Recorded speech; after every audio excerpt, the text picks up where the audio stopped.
એક સવાલનો જવાબ આપો, તમારી સુરક્ષા માટે તમારે પોતે જાગૃત થવાનું હોય કે પછી કોઈએ આવીને તમને કહેવું પડે? જાતે જ જાગૃત થવાનું હોય ને, પણ દુર્ભાગ્યવશ આપણને કહેવું પડે છે કે ભાઈ રોડ રસ્તા ખરાબ છે, લોકો ગમે તેમ વાહન ચલાવે છે, નબીરાઓ કોઈનો પણ જીવ લેવા આમાદા થયા છે, હેલ્મેટ પહેરો, પણ તોય આપણે માનતા નથી અને પછી કોર્ટે આકરા પાણી આવવું પડે છે. ગુજરાત હાઈકોર્ટે સેફટીને લઈને હેલ્મેટ ફરજિયાત કરી દીધું છે, પણ તેમ છતાં પણ આપણે છીએ કે સુધરતા નથી. કોર્ટે તો ત્યાં સુધી કીધું સરકારી કર્મચારીઓ અને જે પણ સ્ટાફ છે બધા જ પહેરે, પણ તેમ છતાં પણ પહેરે એ બીજા, પોતાની સેફટી માટે જ પોતે જાગે તો ગુજરાતી નહીં સાહેબ. લેવાનું રહી ગયું છે, ઘરે છે, આજે ઘરે રહી ગયું છે ને અત્યારે. બાકી રેગ્યુલર તો હું હેલ્મેટ પહેરીને જ જાઉં છું. ગેરેજ ઉપર હેલ્મેટ છે પણ પહેરવાનું ભૂલી ગયો તો થોડુંક ઉતાવળ હતી એટલે કમ્ફર્ટેબલ નથી લાગતું થોડું. જે સરકારનો હેલ્મેટ છે પણ આ હેલ્મેટ નથી એટલે આવતા જતાં થોડુંક મોડું થઈ જાય એટલા માટે હેલ્મેટ નથી પહેરતા. વાહન ચાલકોએ પોતાની સુરક્ષા માટે હેલ્મેટ પહેરવું ખૂબ જરૂરી છે, પણ તેમ છતાં લોકો હેલ્મેટ પહેરતા નથી અને દુર્ઘટનાનો શિકાર બને ત્યારે ગંભીર રીતે ઈજાગ્રસ્ત થાય છે. કેટલાક કિસ્સાઓમાં તો જીવ ગુમાવવાનો વારો આવે છે. પણ આજકાલ મોટાભાગના લોકો હેલ્મેટ ફરજિયાત કર્યા બાદ પણ નથી પહેરતા. ત્યારે હવે હેલ્મેટ મુદ્દે ગુજરાત હાઈકોર્ટ આકરા પાણી આવી છે. ગુજરાત હાઈકોર્ટે ટકોર કરી છે કે હવે હેલ્મેટ નહીં પહેરો તો પોલીસ પકડશે. ઓફિસ કે હોસ્પિટલના બહાના નહીં ચાલે. હાઈકોર્ટે સ્ટાફને પણ ફરજિયાત હેલ્મેટ પહેરવા સૂચન કર્યું છે. હાઈકોર્ટની ટકોર બાદથી પોલીસ વિભાગે જુદા જુદા શહેરોમાં સ્પેશિયલ ડ્રાઈવ શરૂ કરી છે, જેમાં 500 રૂપિયાના દંડથી લાયસન્સ રદ કરવા સુધીની કાર્યવાહી કરાશે.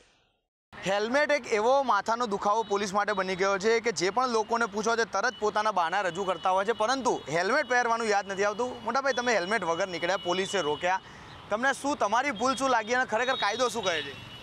ભૂલ તો છે, હું ના નથી કહેતો. અન્ય બીજા 2 લોકોને પોલીસ દ્વારા પકડવામાં આવ્યા છે કે જે લોકો પણ આ જ રીતે વગર હેલ્મેટે અમદાવાદના મુખ્ય રસ્તાઓ પર સવારી કરતા જોવા મળ્યા છે. પરંતુ સૌથી ગંભીર બાબત એ છે કે લોકો આ કાયદાનું પાલન ક્યારે કરતા થશે તે સૌથી મહત્વનું. મોટાભાઈ, તમે હેલ્મેટ પહેર્યા વિના 2 વ્હીલર લઈને નીકળ્યા છો, પોલીસે તમને રોક્યા, તમને લાગે છે કે તમારી ભૂલ છે અથવા તમે સ્વીકાર કરો છો? હા, ભૂલ છે ને મારી, ભૂલ છે મારી.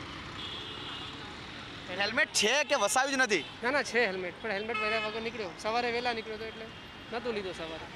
તમને ખબર છે હાઈકોર્ટે શું નિર્દેશ કર્યા છે તાજેતરમાં હેલ્મેટને લઈને? હેલ્મેટ પહેરવું ફરજિયાત છે એટલું ખ્યાલ છે. તો શા માટે નથી પહેર્યું? સવારે વહેલા નીકળ્યો તો એટલે પછી નથી પહેર્યું, નથી લીધું. આ પહેલી વખત ભૂલી ગયા કે રેગ્યુલર? ના ના, ફર્સ્ટ ટાઈમ જ. જનરલી બહાર નીકળતો નથી, આ તો આજે ફર્સ્ટ ટાઈમ નીકળ્યો છે એટલે.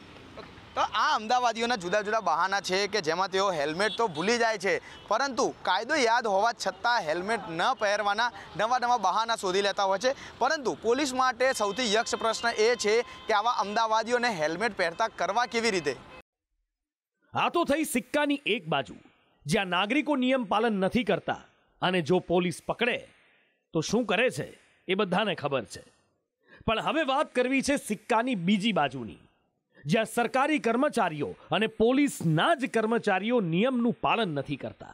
હાઈકોર્ટ હેલ્મેટ પહેરવા માટે ફરજિયાત નિર્ણય લઈ રહી છે અને સરકારને પણ આદેશ આપ્યા છે. આ ઉપરાંત જેની જવાબદારી છે કે આ નિયમોનું પાલન કરવું એવી ડીજીપી ઓફિસ એટલે કે પોલીસ કર્મચારીઓ જ્યાં બેસે છે, ડીજીપી અને આઈપીએસ અધિકારીઓ બેસે છે, ત્યાં પણ આ પ્રકારની જ સ્થિતિ જોવા મળી છે. હેલ્મેટ વગર જ પોલીસ અધિકારીઓ હોય કે સરકારી કર્મચારીઓ હોય તે પસાર થતા હોય એ પ્રકારની સ્થિતિ જે છે એ જોવા મળી છે. જો કે કેમેરા જોઈ ડીજીપી ઓફિસના કર્મચારીઓ તો સતર્ક થયા હતા. એમણે હેલ્મેટ વગર કોઈને પણ પ્રવેશ ન મળે એ પ્રકારની વ્યવસ્થા કરી અને જે લોકોને બહાર મોકલતા હતા. પરંતુ અન્ય લોકો જે છે એ હેલ્મેટ વગર જ સીધા અહીંયા પહોંચે છે. હેલ્મેટ કેમ નથી પહેર્યું? હેલ્મેટ લેવાનું રહી ગયું છે, ઘરે છે, લેવાનું રહી ગયું છે હેલ્મેટ, એમનું એવું કહેવું છે. અન્ય કર્મચારીઓ છે, સરકારી કર્મચારી છે, એ પણ અહીંયા પહોંચ્યા છે. સરકારનો નિયમ છે કે હેલ્મેટ પહેરવું. જે સરકારનો હેલ્મેટ છે પણ આ હેલ્મેટ નથી એટલે આવતા જતાં થોડુંક મોડું થઈ જાય એટલા માટે હેલ્મેટ નથી પહેરતા. કોઈને મોડું થાય છે, કોઈને હેલ્મેટ ભૂલી જવાયું છે, એ પ્રકારના આ સરકારી કર્મચારીઓ છે કે સરકારી કર્મચારીઓ જે નિયમો બનાવે છે, પોલીસ અધિકારીઓ જેને નિયમનું પાલન કરવાનું છે, એ બંને કચેરીઓમાં જ આ નિયમોનું પાલન નથી થતું. ગુજરાત હાઈકોર્ટના કડક વલણ બાદ પોલીસે હેલ્મેટને લઈને કાર્યવાહી શરૂ કરી છે. એમાં પોલીસ કર્મી કે સરકારી કર્મચારીઓ હેલ્મેટ પહેરે છે કે નહીં એક જુદો જ વિવાદ છે, પણ નાગરિકોએ પોતાની સલામતી માટે, પોતાની સુરક્ષા માટે હેલ્મેટ પહેરવું ખૂબ જરૂરી છે. રોડ રસ્તાની હાલત તમને ખબર છે. તમારી સલામતી તમારા હાથમાં છે અને તમારી સલામતી માટે જો કોઈએ તમને કહેવું પડે, ટોકવું પડે અથવા તો તમને દંડ ફટકારવો પડે તો એનાથી મોટી શરમની વાત તો બીજી કઈ હોઈ શકે. એટલે જ કહીએ છીએ, હેલ્મેટ પહેરો, સુરક્ષિત રહો. બ્યુરો રિપોર્ટ, સંદેશ ન્યૂઝ. નવરાત્રી આવે એટલે દરેક કર્મચારીના મનમાં એક આશા જાગે કે દિવાળી બોનસ હવે ખૂબ જલ્દી આવવાનું છે અને ઘણા બધાની આશા પૂરી થતી હોય છે. પણ સુરતનો હીરા ઉદ્યોગ, જેની ચમકમાં સુરત શહેર જ નહીં આખું ગુજરાત નહાય છે, એ હીરા ઉદ્યોગ પર અત્યારે મંદીના કાળા વાદળ છવાયેલા છે. રત્ન કલાકારોની હાલત બદથી બદતર છે. આત્મહત્યા કરી રહ્યા છે રત્ન કલાકારો, કારણ કે બોનસની તો વાત છોડો, અહીંયા તો પગારમાં પણ કાપ છે. દિવાળી બોનસ માટે રત્ન કલાકારોની હડતાલ. કંપનીએ 15% પગાર કાપની કરી જાહેરાત. મંદી વચ્ચે ડાયમંડ બુર્સ શરૂ કરવાના પ્રયાસ. સુરતના હીરા બજારને લાગેલા મંદીના ગ્રહણના કારણે રત્ન કલાકારોની હાલત દિવસે ને દિવસે ખરાબ થતી જઈ રહી છે. કરોડોના હીરા હાથમાં રમાડનાર રત્ન કલાકારોના હાથમાં આજે કામ નથી અને જ્યાં કામ મળી રહ્યું છે ત્યાં પણ ઘણી માથાકૂટ છે. આર્થિક સંકળામણમાં રત્ન કલાકારોની આત્મહત્યાના કિસ્સા વધી રહ્યા છે. છેલ્લા 16 મહિનામાં 65 રત્ન કલાકારો આપઘાત કરી ચૂક્યા છે અને હજી પણ હીરા ઉદ્યોગ પર પડેલો આ મંદીનો કાળો પડછાયો દૂર નથી થયો, જે એક મોટી ચિંતાનો વિષય છે. આ બધા વચ્ચે સુરતની એશિયન સ્ટાર ડાયમંડ કંપનીના કર્મચારીઓને આશા હતી કે આ વખતે દિવાળીનું બોનસ મળશે તો થોડું ઘણું કામ ચાલી જશે.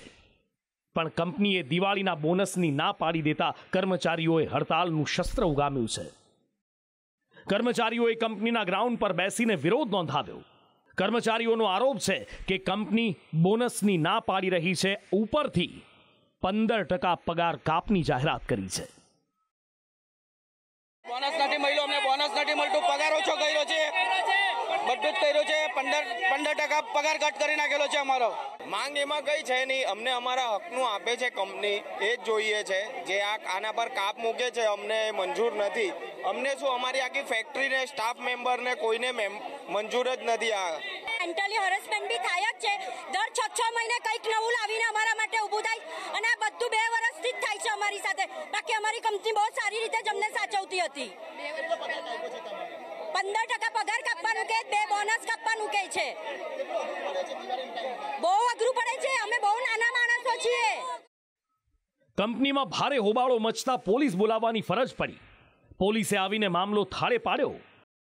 કે વરાછા વિસ્તારમાં એશિયન સ્ટાર નામની એક કંપની છે હીરાની.